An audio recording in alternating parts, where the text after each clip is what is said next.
Welcome to TNPSC TNUSRB preparation. நம்ம already பார்த்திங்க அப்படின்னா போலீஸ் எக்ஸாமுக்கு தேவையான முக்கியமான கேள்விகள் பார்த்துட்டு வரோம். ஸோ அந்த வகையில் பார்த்திங்கன்னா இன்றைக்கி பார்ட் 2, அதாவது தேர்வு 1ல் மீதம் இருக்கக்கூடிய ஒரு 30 கேள்விகள் வந்து நம்ம அதில் பார்க்க போகிறோம். ஸோ ஆல்ரெடி பார்த்திங்க அப்படின்னா ஒரு 40 கேள்வி போட்டிருப்பேன். அந்த வீடியோவில் பார்த்திங்க அப்படின்னா ஆன்சரை மார்க் பண்ணி போட்டிருப்பேன். ஒரு நண்பர் ஒருத்தர் கமெண்ட் பண்ணியிருந்தார், ஆன்சர் மார்க் பண்ணாமல் நீங்கள் போடுங்கன்னு சொல்லியிருந்தார். ஸோ அதுக்காக பார்த்திங்கன்னா ஆன்சர் மார்க் பண்ணாமல் இருக்குது. உங்களுக்கு ஆன்சர் மார்க் பண்ண அந்த பிடிஎஃப் வேணும் அப்படின்னா நம்மளுடைய டெலிகிராம் சேனலில் ஜாயின் பண்ணிக்கோங்க. அதில் பிடிஎஃப் இருக்குது. ஓகேவா? இந்த வீடியோ முடிஞ்சப்பறம் நான் பிடிஎஃப் அப்லோட் பண்ணுறேன். நீங்கள் ஜாயின் பண்ணி டவுன்லோட் பண்ணி யூஸ் பண்ணிக்கோங்க. அதில் ஆன்சர் மார்க் பண்ணியிருக்கோம். ஸோ ஆன்சர் மார்க் பண்ணாதையும் அதில் அப்லோட் பண்ணுறேன். ஓகேவா? ஸோ வாங்க இன்றைக்கி அடுத்து இருக்கக்கூடிய மீதி 30 கேள்விகளை பார்த்துடலாம். ஸோ எக்ஸாம் பேட்டர்ன் தெரியும்னு நினைக்கிறேன் உங்களுக்கு. ஸோ உங்களுக்கு மொத்தம் 70 கேள்விகள் இருக்கும். அந்த 70 கேள்விகள் நான் வந்து ஸ்ப்ளிட் பண்ணி எடுத்திருக்கேன். அதாவது 10 கேள்விகள் சயின்ஸு, ஹிஸ்ட்ரி, அடுத்து பார்த்திங்க சயின்ஸில் 20 கேள்வி இருக்கும், ஹிஸ்ட்ரி, பாலிட்டி, அடுத்து பார்த்திங்க அப்படின்னா ஜாகிரபி எல்லாம் சேர்த்து பார்த்திங்கன்னா 10 கொஸ்டின் மிக்ஸ் பண்ணி எடுத்துருக்கிறேன். ஸோ ஈஸியாக இருக்கும். ஓகேவா? உங்களுக்கு எல்லாமே ஒரே வீடியோவில் கவர் ஆகிரும், ஒரே பிடிஎஃப்ல உங்களுக்கு கிடச்சிரும். அதனால் அந்த வீடியோ அப்படி ஃபாலோ பண்ணுறேன். ஸோ மறக்காம நம்ம சேனலை சப்ஸ்கிரைப் பண்ணிக்கோங்க. தொடர்ந்து வீடியோக்கள் வரும். நீங்கள் 41வது கேள்வி பார்க்கணும். ஸோ 41வது கேள்வி பாருங்கள். ஒரு பொறுத்துக, நீளம், நிறை, காலம், இது பார்த்திங்கன்னா அந்த அலகுகள் கொடுத்துருக்காங்க, அடிப்படை அலகுகளை. அதனுடைய அந்த எஸ்ஐ அலகு கேட்டிருக்காங்க. வினாடி, கிலோகிராம், மீட்டர் அப்படின்னு சொல்லி கொடுத்துருக்காங்க. ஸோ இதுக்கான சரியான ஆன்சர் பார்த்திங்க அப்படின்னா நீளம் அப்படிங்கிறது பார்த்திங்க அப்படின்னா மீட்டரில் அளப்பாங்க. ஸோ நிறைய பார்த்திங்க அப்படின்னா கிலோகிராம் அப்படிங்கிற அலகில் அளப்பாங்க. அடுத்து பார்த்திங்கன்னா காலத்தை பார்த்திங்கன்னா வினாடியில் அளப்பாங்க. ஸோ ஆப்ஷன் பியில் இருக்கக்கூடிய 3, 2, 1 தான் பார்த்திங்கன்னா சரியான ஆன்சர். ஓகேவா? 42வது கேள்வி.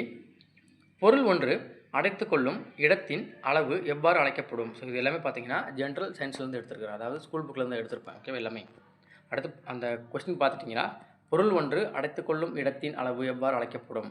இதுக்கான சரியான ஆன்சர் பார்த்திங்கன்னா ஆப்ஷன் டியில் இருக்கக்கூடிய பருமன். ஸோ பருமன், ஒவ்வொரு பொருளுக்குமே பார்த்திங்க அப்படின்னா பருமன் அப்படிங்கிறது இருக்கும். ஓகேவா? ஸோ ஒரு சின்ன ஒரு பொருள், ஏதாவது பொருள் எடுத்துக்கிட்டாலுமே பார்த்திங்கன்னா அதுக்கு பருமன் இருக்கும். அது வைக்கக்கூடிய இடத்துல அழைக்கக்கூடிய அளவு தான் பார்த்திங்கன்னா பருமன் என்று அழைக்கப்படும். 43வது கேள்வி.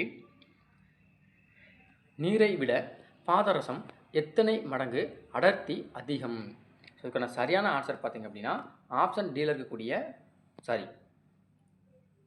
43வது பார்த்திங்க அப்படின்னா 13.6. ஓகேவா? ஆப்ஷன் பி வரும். 13.6 மடங்கு பார்த்திங்கன்னா அடர்த்தி அதிகமாக இருக்கும். எதற்கு? பாதரசம். 44வது கேள்வி. ஊசல் கடிகாரம் எந்த தத்துவத்தின் அடிப்படையில் செயல்படுகிறது? ஆப்ஷன்ஸ் பாருங்கள்.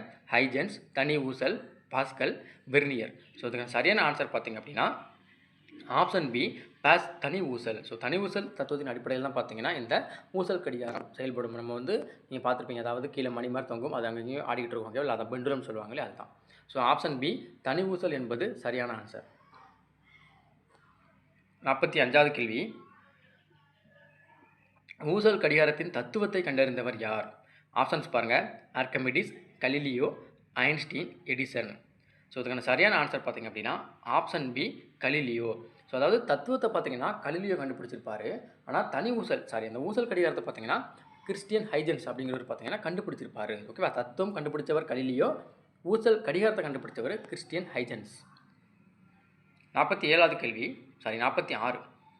ஊசல் கடிகாரத்தை உருவாக்கியவர். நான் சொன்னாலே அது அடுத்த கொஸ்டின் இருக்குது. ஓகேவா? Option A, James Dewar. Option B பார்த்திங்கன்னா கிறிஸ்டியன் ஹைஜன்ஸ். சி பார்த்திங்கன்னா எடிசன். D, Galileo. இதுக்கான சரியான ஆன்சர் பார்த்திங்க அப்படின்னா ஆப்ஷன் பி, கிறிஸ்டியன் ஹைஜன்ஸ். 47வது கேள்வி. ஓர் ஒளியாண்டு என்பது என்ன? அந்த இதனுடைய மதிப்பு கொடுத்துருக்காங்க, அதை கண்டுபிடிங்க. ஓகேவா? 9.46 × 10^12. ஆப்ஷன் பி பாருங்கள். 9.56 × 10^12. சி பார்த்திங்கன்னா 6.42 × 10^12. டி பார்த்திங்கன்னா 9.63 × 10^12. ஸோ சரியான ஆன்சர் ஆப்ஷன் ஏல இருக்கக்கூடிய 9.46 × 10^12. இதுதான் பார்த்திங்கன்னா ஒரு ஒளியாண்டு ஆகும். ஸோ ஒளியாண்டுங்கிறது பார்த்திங்கன்னா என்னது? ஒளி ஓர் நிமிடத்துலையா ஒரு செகண்ட்லையா பயணிக்கக்கூடிய அளவு தான் பார்த்திங்கன்னா ஒரு ஒளியாண்டும்பாங்க. அடுத்து 48வது கேள்வி. சூரிய ஒளி பூமியை வந்தடைய ஆகும் காலம். ஆப்ஷன்ஸ் பாருங்கள். 120 வினாடிகள், 125 வினாடிகள், 800 வினாடிகள், 500 வினாடிகள். ஸோ அதுக்கான சரியான ஆன்சர் பார்த்திங்க அப்படின்னா ஆப்ஷன் டியில் இருக்கக்கூடிய 500 வினாடிகள். ஸோ 500 வினாடிகள் எப்படி வந்திருக்கும் பார்த்திங்கன்னா நீங்கள் நார்மலாக படிச்சிருப்பீங்க 8 நிமிடங்கள் 20 வினாடிகள்னு படிச்சிருப்பீங்க. ஓகேவா? ஸோ அதை நீங்கள் அதாவது வினாடிக்கு, அதாவது செகண்டுக்கு கன்வெர்ட் பண்ணிங்கன்னா உங்களுக்கு 500 வினாடிகள் கிடைக்கும். ஓகேவா? ஸோ 8 × 60 போட்டிங்கன்னா 4800 அப்படிங்கிறது கிடைக்கும். 480 அப்படிங்கிறது கிடைக்கும். ஒரு 20 வினாடி இருக்கு இல்லையா? ஸோ அதை ஆட் பண்ணிங்கன்னா 500 வினாடிகள் அப்படின்னு சொல்லி நமக்கு கிடைக்கும். ஓகேவா? ஸோ அப்போ சூரிய ஒளி பூமி வந்தடைய ஆகும் காலம் 500 வினாடிகள் அல்லது 8 நிமிடங்கள் அல்லது 20 வினாடிகள் அப்படின்னு வச்சுக்கோங்க. அடுத்து 49 பார்த்திங்க அப்படின்னா தனித்துளி வெப்பநிலை என்பது என்ன? ஸோ ஆப்ஷன்ஸ் பாருங்கள். -215, 253 கெல்வின், -253 கெல்வின், -136 கெல்வின். ஓகேவா? ஸோ இதுக்கான சரியான ஆன்சர் ஆப்ஷன் சில இருக்கக்கூடிய -253 கெல்வின். ஸோ ஒரு சிலவங்க 273 சொல்கிறாங்க, நான் செக் பண்ணிட்டு சொல்கிறேன். ஓகேவா? இதுக்கான சரியான ஆன்சர் ஆப்ஷன் சி -253 கெல்வின். 50வது கேள்வி. ஒளியின் எஸ்ஐ அலகு என்ன? So decibel, candela, radian, mole. ஓகேவா? அதாவது ஒளினா என்னது? இது வந்து வெளிச்சம், லைட்டு குறிக்கக்கூடியது. இந்த ஒளி பார்த்திங்க அப்படின்னா என்னது? சவுண்டு குறிக்கக்கூடியது. இங்கே கேட்டிருக்கிறது வந்து லைட் கேட்டிருக்காங்க. ஸோ லைட்டுக்கு வந்து சரியான ஆன்சர் என்னது வரும்? Option B candela. நீங்கள் ஷூட்டிங் ஸ்பாட்லாம் போனீங்க அப்படின்னா ஒருத்தர் லைட் மீட்டர் வச்சு செக் பண்ணுவார் வெளிச்சம் எவ்வளோ இருக்குன்னு சொல்லிட்டு. ஓகேவா? ஸோ அந்த வெளிச்சம் வந்து அந்த மீட்டரில் கரெக்டாக இருந்தால் தான் பார்த்தா ஷூட்டிங் பண்ணுவாங்க, எல்லாம் பண்ண மாட்டாங்க. ஓகேவா? ஒரு சின்ன இது மாதிரி இருக்கும். ஓகேவா? மீட்டர் மாதிரி இருக்கும், கையில் வச்சு பார்ப்பாங்க. 51வது கேள்வி. கீழ்கண்டவற்றுள் எது இயற்பியல் மாற்றம்? காகிதம் எரிதல், துருப்பிடித்தல், பல்பு எரிதல், எதுவும் இல்லை. ஸோ ஃபஸ்ட்டு பாருங்கள், காகிதம் எரிதல். ஸோ அதில் சவுண்டு உருவாகும், வெப்பம் உருவாகும், வெளிச்சம் உருவாகும். ஸோ மீண்டும் காகிதமாக வராது. அப்போ அது என்னது? அது ஒரு வேதியியல் மாற்றம். அடுத்து துருப்பிடித்தல்ங்கிறது பார்த்திங்கன்னா ஒரு புதிய பொருள் உருவாகிரும். என்னது? அந்த பழைய பொருள் திரும்ப கிடைக்காது. அப்போ அதுவும் ஒரு வேதியியல் மாற்றம். பல்பு எரிதல்ங்கிறது பார்த்திங்கன்னா நம்ம சுவிட்ச் போட்டால் லைட் எரியும். ஓகேவா? அந்த இதுலேருந்து ஒளி உருவாகும், சவுண்டும் உருவாக வாய்ப்பு இருக்குது. ஆனால் என்னது? பழையபடி அந்த பொருள் வந்துடும். அப்போ அது ஒரு மீள் மாற்றம் தான். அப்போ இதுதான் என்னது? இயற்பியல் மாற்றமாக இருக்கும். ஓகேவா? ஸோ ஆப்ஷன் சி பல்பு எரிதல் தான் பார்த்திங்கன்னா இயற்பியல் மாற்றம். 52வது கேள்வி. வேதியியலின் தந்தை யார்? Lavoisier, Robert Boyle, Rutherford, Jenner. So எல்லாருக்கும் தெரிஞ்சிருக்கும். ஆப்ஷன் பி ராபர்ட் பாயில் தான் பார்த்திங்கன்னா வேதியியலின் தந்தை என்று அழைக்கப்படுகிறார். பருப்பொருளின் 5வது நிலை. ஸோ நீங்கள் எல்லாருமே ஜென்ரலாக படிக்கிறது 3 நிலை படிச்சிருப்பாங்க. நான் திட, திரவ, வாயு சொல்லி 3 நிலைகள் படிச்சிருப்பீங்க. ஸோ 5வது ஒரு நிலை கண்டுபிடிச்சிருக்காங்க. 4 ஒரு இருக்கும், 5வது ஒரு நிலை இருக்கும். ஓகேவா?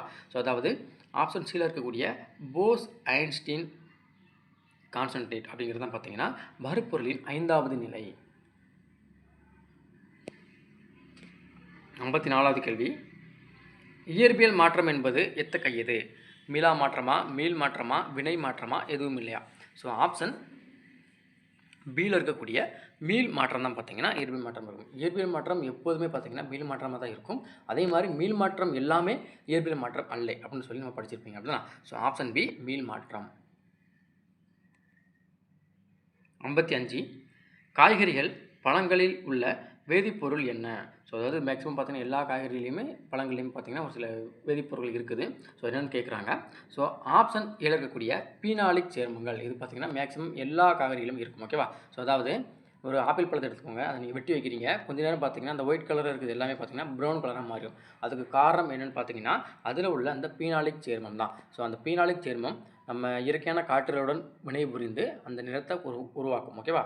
ஸோ அப்போ காய்கறிகள் மற்றும் பழங்களில் உள்ள வேதிப்பொருட்கள் பீனாலிக் சேர்மங்கள். Option A.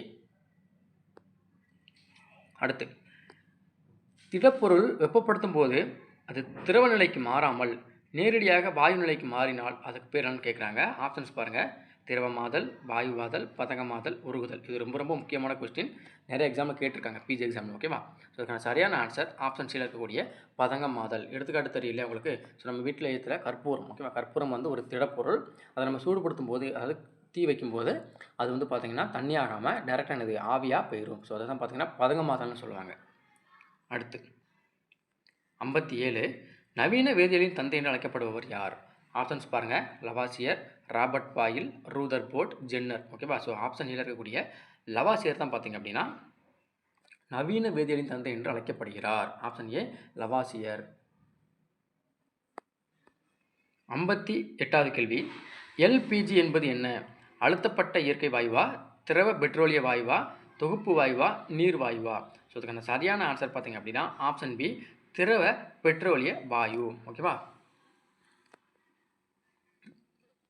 திரவ பெட்ரோலிய வாயு, லிக்யூடு பெட்ரோலியம் கேஸ். ஸோ இந்த அழுத்தப்பட்ட இயற்கை வாயு இருக்குல்ல அது என்னது சிஎன்ஜின்னு சொல்லுவாங்க. ஓகேவா, சென்ட்ரலைஸ்டு நியூட்ரல் கேஸ்ன்னு சொல்லுவாங்க. 58க்கு ஆன்சர் என்னது ஆப்ஷன் பி திரவ பெட்ரோலிய வாயு. 59வது கேள்வி, குதுப் மினார் எங்கே உள்ளது? ஸோ நம்ம படிச்சிருப்போம் டெல்லி சுல்தான் படிச்சிங்கன்னா கண்டிப்பாக என்ன படிச்சிருப்பீங்க, இதுவும் படிச்சிருப்பீங்க. ஸோ டெல்லி சுல்தானில் முக்கியமான ஒரு கொஸ்டின் தான் அந்த கேள்வி. குதுப் மினார் கட்டினவர் யார், கட்டி தொடங்கியவர் யார், கட்டி முடித்தவர் யாருன்னு சொல்லி கேள்விகள் இருக்குது. ஸோ இங்கே அது எங்கே இருக்குன்னு கேட்டிருக்காங்க. ஸோ 59க்கு ஆன்சர் பார்த்தீங்கன்னா டெல்லியில் இருக்கும். ஓகேவா, ஸோ டெல்லியில் தான் இந்த குதுப் மினார் அப்படிங்கிறது இருக்கும். Option A Delhi. 60வது கேள்வி, காய் மற்றும் பழங்களை வெட்டி வைக்கும்போது அவை பழுப்பு நிறமாக மாற காரணம் என்ன? நான் அப்போலே சொன்னேன் இல்லையா, ஒரு முக்கியமான ஒரு வேதிப்பொருள் இருக்கும், அதுதான் பார்த்தீங்கன்னா காற்று 2 வினை புரிந்து அந்த நிறத்தை கொடுக்கும். ஸோ அது காரணமான என்னது பீனாலிக் சேர்மங்கள். ஆப்ஷன் ஏ பீனாலிக் சேர்மங்கள் தான் அதுக்கு சரியான ஆன்சர். 61, மருத்துவம் குணம் நிறைந்த தாவரங்களை எவ்வாறு அழைப்பர்? தாவரம், மூலிகை, செடிகள், நச்சுகள். ஈஸியான கொஸ்டின் தான். ஆப்ஷன் பி மூலிகைகள். 62, பல மரங்களில் அதிக காலம் விளைச்சல் தரும் மரம் எது? ஆப்பிள், ஆரஞ்சு, திராட்சை, பப்பாளி. எல்லாருக்கும் தெரிஞ்சிருக்கும். ஆப்ஷன் பியில் இருக்கக்கூடிய ஆரஞ்சு தான் என்னது அதிக காலம் விளைச்சல் தரக்கூடியது. கிட்டத்தட்ட 400 ஆண்டுகள் பார்த்திங்க அப்படின்னா அந்த மரம் வந்து காய்ச்சிக்கிட்டே இருக்குமா. 63வது கேள்வி, மிகப்பெரிய பூ பூக்கும் தாவரம் எது? தாமரை, ராப்லேசியா, லில்லி, ரோஸ். எல்லாருக்கும் தெரிஞ்சிருக்கும். ஆப்ஷன் பியில் இருக்கக்கூடிய ராப்லேசியா தான் பார்த்தீங்கன்னா மிகப்பெரிய பூவை பூக்கும். 64வது கேள்வி, தீப்பற்றாத மரம் எது? யூகலிப்டஸ், ரெட்வுட், தேக்கு, கடம்பு. எல்லாரும் தெரிஞ்சிருக்கும். ரெட்வுட் அதாவது என்னது செம்மரம் அப்படிங்கிறது தான் பார்த்தீங்கன்னா தீப்பற்றாத ஒரு மரம். Option B redwood. புஷ்பா படத்தில் சொல்லுவாங்க இல்லையா, கடத்துவாங்கல்ல, அந்த மரம் தான் ரெட்வுட். 65வது கேள்வி, சணல் தாவரத்தில் எத்தனை சதவீதம் செல்லுலோஸ் உள்ளது? ஸோ சணலில் பார்த்தீங்கன்னா செல்லுலோஸ் இருக்கும், அதனால தான் பார்த்தீங்கன்னா அதை கயிறாக திரிக்க முடியுது. ஓகேவா, ஸோ ஆப்ஷன்ஸ் பாருங்கள் 65, 75, 85, 95. ஸோ இதுக்கான சரியான ஆன்சர் பார்த்திங்க அப்படின்னா ஆப்ஷன் சி 85% பார்த்திங்கன்னா அதில் செல்லுலோஸ் அப்படிங்கிறது இருக்கும். ஸோ சணல் உற்பத்தியில் முதலிடம் இருக்கக்கூடிய மாநிலம் என்னது? மேற்கு வங்காளம். எல்லாருக்கும் தெரிஞ்சிருக்கும். அடுத்து 66வது கேள்வி, ஊட்டச்சத்துக்கள் எத்தனை வகைப்படும்?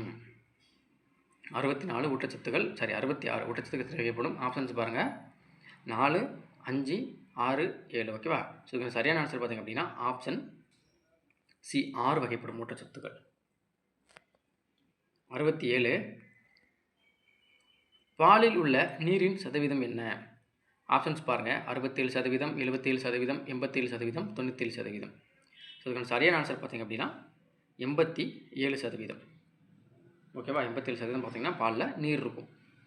68வது கேள்வி, புரத குறைபாட்டால் ஏற்படும் நோய் மராஸ்மஸ், குவாஷியர்கர், பெரிபெரி, ஏ மற்றும் பி. ஸோ இதுக்கான சரியான ஆன்சர் பார்த்திங்கன்னா ஆப்ஷன் டியில் இருக்கக்கூடிய ஏ மற்றும் பி. அதாவது பார்த்திங்கன்னா புரதச்சத்து குறைபாடில் உப்பிய வயிறு, மெலிந்த உடல்னு சொல்லுவாங்க இல்லையா, என்னது மராஸ்மஸ் மற்றும் குவாஷியர்கர் ரெண்டுமே ஏற்படும். ஸோ ஆப்ஷன் டி ஏ மற்றும் பி என்பது சரியான ஆன்சர்.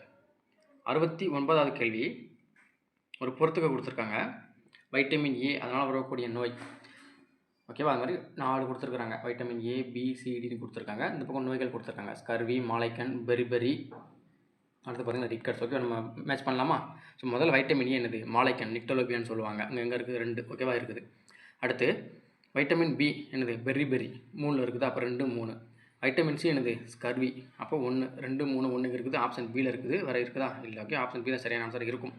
வைட்டமின் டி என்னது ரிக்கெட்ஸ். ஓகேவா, அப்போ 2, 3, 1, 4 எங்கே இருக்குது? ஆப்ஷன் பியில் இருக்கக்கூடிய இதான் பார்த்திங்கன்னா சரியான ஆன்சர். அடுத்து அயோடின் குறைவால் ஏற்படும் நோய் எலும்பு குறைபாடு, முன்கழுத்து கலலை, மிக்சிடீமா, இரத்த சோகை. இதுக்கான சரியான ஆன்சர் என்னது முன்கழுத்து கலலை. கழுத்தில் பெரிய கட்டிமா இருக்கவங்க இல்லையா, அதான் முன்கழுத்து கலலைன்னு சொல்லுவாங்க. அயோடின் சத்து குறைபாடால் ஏற்படும், அதனால் அயோடின் சத்து இருக்கக்கூடிய உப்பை வாங்கி சாப்பிடுங்க. ஓகேவா, ஸோ ஆப்ஷன் பி முன்கழுத்து கலலை. ஸோ 70 கொஸ்டின் உங்களுக்கு முடிஞ்சது. ஓகேவா, நான் ஆல்ரெடி 40 கொஸ்டின் போட்டிருப்பேன், இதில் ஒரு 30 கொஸ்டின். ஸோ டோட்டலாக பார்த்தீங்கன்னா 70 கொஸ்டின். இந்த இப்போ லாஸ்ட்டாக பார்த்த ஒரு 20 கொஸ்டின் பார்த்திங்க அப்படின்னா உங்களுக்கு வந்து மேக்ஸிமம் எல்லாமே சயின்ஸ் கொஸ்டின் தான் இருக்கும். ஏன்னா சயின்ஸ் கொஸ்டின் தான் படிக்கிறது ரொம்ப கஷ்டமாக இருக்கும்னு நிறைய பேர் சொல்கிறீங்க. அதே மாதிரி சயின்ஸ் கொஸ்டின் பார்த்திங்கன்னா நம்ம கெஸ் பண்ண முடியாது இதுதான் வரும்னு சொல்லிட்டு, அதனால் maximum number of science question கொடுத்திங்கன்னா உங்களுக்கு ஈஸியாக நம்ம அட்டன் பண்ணிக்கலாம். ஓகேவா, ஸோ நான் கிட்டத்தட்ட 70 கொஸ்டின் கொடுத்தாச்சு, எல்லாத்தையும் மிக்ஸ் பண்ணி தான் கொடுத்துருக்குறேன். இதுக்கான ப்ரீஃப் பிடிஎஃப் வந்து நம்ம டெலிகிராம் சேனலில் இருக்கும், மறக்காமல் ஜாயின் பண்ணிக்கோங்க. நம்ம யூடியூப் சேனலையும் மறக்காமல் சப்ஸ்கிரைப் பண்ணிக்கோங்க. போலீஸ் படிக்கிறவங்களுக்கு ஃப்ரெண்டுக்கு அந்த வீடியோ நம்மளுடைய சேனலை சப்ஸ்கிரைப் பண்ண சொல்லுங்கள், வீடியோ ஷேர் பண்ணி விடுவோம். ஓகேவா, ஸோ நன்றி, வணக்கம். அடுத்த வீடியோவில் சந்திக்கலாம்.